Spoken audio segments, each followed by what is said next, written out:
ফের বোলপুর মহকুমা হসপিটালে চিকিৎসার গাফিলতিতে সদ্যজাত শিশুর মৃত্যু। বোলপুরে চিকিৎসা গাফিলতিতে শিশু মৃত্যুর ঘটনায় উত্তেজনা। ঘটনায় এক ডাক্তার, এক স্টাফ নার্স ও 2 শিক্ষানবিশ নার্সকে শোকজ হাসপাতাল কর্তৃপক্ষের। বোলপুর মহকুমা হাসপাতালে চিকিৎসার গাফিলতিতে শিশু মৃত্যুর ঘটনায় উত্তেজনা ছড়ালো মঙ্গলবার। হাসপাতাল সুপারের অফিসের সামনে দফায় দফায় বিক্ষোভে উত্তেজনা সৃষ্টি হয়। পাশাপাশি এই ঘটনায় একজন চিকিৎসক, একজন স্টাফ নার্স ও 2 শিক্ষানবিশ নার্সকে শোকজ করেছে হাসপাতাল কর্তৃপক্ষ। ঘটনার খবর পেয়ে মঙ্গলবার ছুটে আসেন জেলা সভাধিপতি কাজল শেখ। হাসপাতাল চত্বরে পরিস্থিতি এতটাই উত্তপ্ত হয়, ঘটনাস্থলে ছুটে আসতে হয় বোলপুর থানার আইসি, শান্তিনিকেতন ওসি ও পাড়ুই ওসিকে। সঙ্গে ছিল প্রচুর পুলিশ। উল্লেখ্য, গত রবিবার সন্ধ্যা 6টায় প্রসব যন্ত্রণা নিয়ে বোলপুর মহকুমা হাসপাতালে ভর্তি হয় বোলপুর থানার যোগ্যনগর গ্রামের বাসিন্দা। উল্লেখ্য, গত রবিবার সন্ধ্যা 6টায় প্রসব যন্ত্রণা নিয়ে বোলপুর মহকুমা হাসপাতালে ভর্তি হয় বোলপুর থানার যোগ্যনগর গ্রামের বাসিন্দা রুমা বিবি। অভিযোগ, ভর্তি হলেও চিকিৎসক না আসায় যেসব যন্ত্রণায় ছটফট করতে থাকে, তারপরেই স্বাভাবিকভাবেই তার বাচ্চা হয়। পরিবারের আরও অভিযোগ, লেবার রুমে নিয়ে যাওয়া হলে সেখানে রুমা বিবিকে মারধর করেন নার্সেরা। তারপরে সোমবার রাতে মৃত্যু হয় সদ্যজাতর। চিকিৎসক না আসা এবং তার সঙ্গে কর্তব্যরত নার্সদের গাফিলতির কারণে সদ্যজাতর মৃত্যু হয়েছে। এই অভিযোগ তুলে হাসপাতাল চত্বরে বিক্ষোভে ফেটে পড়েন প্রসূতির পরিবারের সদস্যরা। মঙ্গলবার সকাল থেকে ব্যাপক উত্তেজনা সৃষ্টি হয় হাসপাতাল চত্বরে। পরিস্থিতি নিয়ন্ত্রণ করতে এলাকায় এসে পৌঁছায় শান্তিনিকেতন, বোলপুর ও পাড়ুই থানার পুলিশ। পরে ঘটনাস্থলে আসেন বীরভূম জেলা পরিষদের সভাধিপতি। দীর্ঘক্ষণ হাসপাতাল কর্তৃপক্ষের সঙ্গে আলোচনার পর কর্তব্যরত চিকিৎসক ও নার্সদের শোকজের সিদ্ধান্ত নেওয়া হয়। তারপরে পরিস্থিতি স্বাভাবিক হয়। বলছি স্যার, যে অভিযোগটা সামনে এসেছে যে চিকিৎসার গাফিলতিতে সদ্যজাতের মৃত্যু হয়েছে, এই যে পুরো ঘটনা কি বলবেন হাসপাতাল কর্তৃপক্ষ? আমরা কালকের থেকে তো যেটা আমাদের কাছে খবর এসছে এবং আমরা দেখেছি, গাফিলতি তো পেশেন্ট পার্টি আমাদেরকে অভিযোগ করেছে যে গাফিলতি, এবং সেটা ডেফিনিট গাফিলতি কি না সেটা নিয়ে তো আমরা একটা তদন্ত করছি। তদন্ত করে তারপরে আমরা রিপোর্ট নেব এবং আমরা সেটা এনকোয়ারি কমিটি একটা করছি।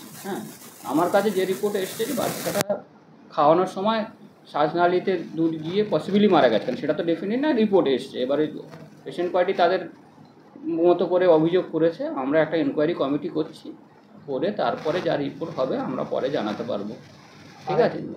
বাচ্চার মা নিজে অভিযোগ করছেন যে প্রসব যখন হচ্ছে ঠিক সেই সময় যারা কর্তব্যরত নার্স ছিলেন তারা নাকি অসভ্য ভাষায় গালিগালাজ, স্কেলে কোনো নাকি মারধর, এ ধরনের একটা গুরুতর মারাত্মক অভিযোগ, মানে আজকের নয়, এটা দীর্ঘদিন ধরেই বোলপুর মহকুমা হাসপাতাল, সুপার হাসপাতালের বিরুদ্ধে হচ্ছে। এটা সাধারণ মানুষের অভিযোগ, কী বলবো? এইরকম অভিযোগ আমার কাছে নেই অন্তত। এবার প্রসবের সময় মা কি গালাগালাজ বা কথা বলা, সেটা কী ধরনের ভাষা কী বলেছে সেটা তো আর আমি বলতে পারবো না। মায়ের অভিযোগ হতে পারে, অনেক সময় অনেক কথা হয় লেবার রুমে, সেটা কীভাবে কথা বলেছে সেটা হতে পারে। আমি এক্স্যাক্টলি এইরকম আমার কাছে অভিযোগ নেই। ঠিক আছে স্যার, এই ঘটনাতে বলা হলো যে একজন নার্স এবং একজন স্টুডেন্ট নার্স তাদেরকে শোকজ করা।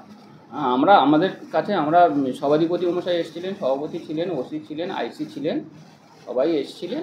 আমরাও একটা আলোচনা করে আমরা করলাম যে রাত্রেবেলা কী ঘটনা হয়েছে। আমাদের বাজে স্টুডেন্ট নার্স ছিল, বাজে সিনিয়র নার্স ছিল, সেই নার্সদের আমরা শোকজ করব। আর যেটা হচ্ছে যে ডাক্তারবাবু, পেডিয়াট্রিক্সের ডাক্তারবাবুকে আমরা শোকজ করব, এটা আমাদের সিদ্ধান্ত হয়েছে। আর হচ্ছে আমরা একটা ইনকোয়ারি কমিটি করে দেখছি কার দোষ গুণ, তারপরে সিদ্ধান্ত। কতজন মানে অন ডিউটি নার্স আর অন ডিউটি যে ডাক্তার ছিল, 2জনকে শোকজ করা। 2জন মানে নার্স যে 2জন বা 3জন ছিল তাদেরকে, আর একজন ডাক্তারকে শোকজ করা হবে। আচ্ছা, আরও একটা অভিযোগ উঠে আছে যে এই হসপিটালের ডাক্তাররা বাইরে চেম্বার করে এবং সেখানে তার জন্য এখানে পরিষেবা তারা দিতে পারেন না। না, বাইরে চেম্বার করে বলে এখানে আসা কারণ হসপিটালে একটা বিশৃঙ্খলা হয়েছিল, সেই খবরটা পাওয়ার পর এখানে এসেছিলাম। আগে আমি এসে দেখলাম এখানে আমার বোলপুরের পুলিশ প্রশাসন, যেমন বোলপুর থানা আইসি সাহেব, সিআই সাহেব, আমাদের কস্তুরী ম্যাডাম, অর্থাৎ উনি হচ্ছেন বোলপুর শান্তিনিকেতন অফিসার ইনচার্জ, আমাদের কসবা বা পাড়ুই ওসি, সকলে এসে উপস্থিত হয়েছে এবং বিষয়টা কন্ট্রোল করে নিয়েছে। একটা বাচ্চা মৃত্যু কেন্দ্র করে এখানে একটা সমস্যার সৃষ্টি হয়েছিল।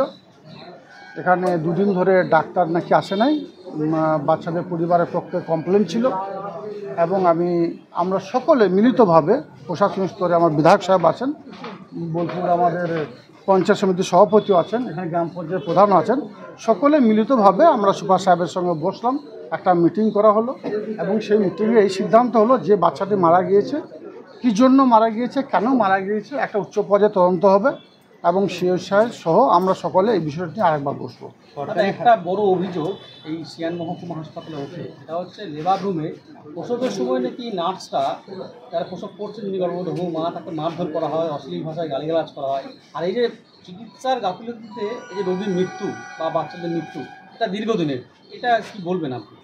দেখুন, রোগী চিকিৎসার যে গাফিলতি এটা হওয়া বাঞ্ছনীয় নয়, কারণ আমাদের রাজ্যের মাননীয় মুখ্যমন্ত্রী মাননীয় মমতা বন্দ্যোপাধ্যায় এই হসপিটালটা বিগত দিনে কী পরিকাঠামো ছিল, এখন কি পরিকাঠামো আছে আপনারা অবশ্যই বুঝতে পারছেন, অনেক উন্নত হয়েছে। ডাক্তারের কমিও এখানে নেই, পর্যাপ্ত পরিমাণ ডাক্তার আছে, তা সত্ত্বেও ডাক্তারের অভাবে রোগী মৃত্যু, এটাকে কোনোভাবেই আমরা মানতে রাজি নই।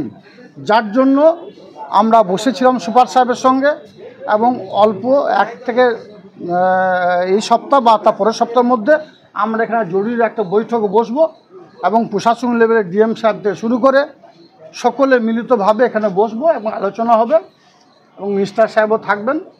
আলোচনা সাপেক্ষে যে বিষয়গুলো কমতি আছে, ঘাটতি আছে, সেগুলো পূরণ করা হবে এবং আমার মনে হয় এখানে ডাক্তারেরও কমতি নেই, এখানে পরিকাঠামোগত দিক দিয়ে কোনো অভাব নেই।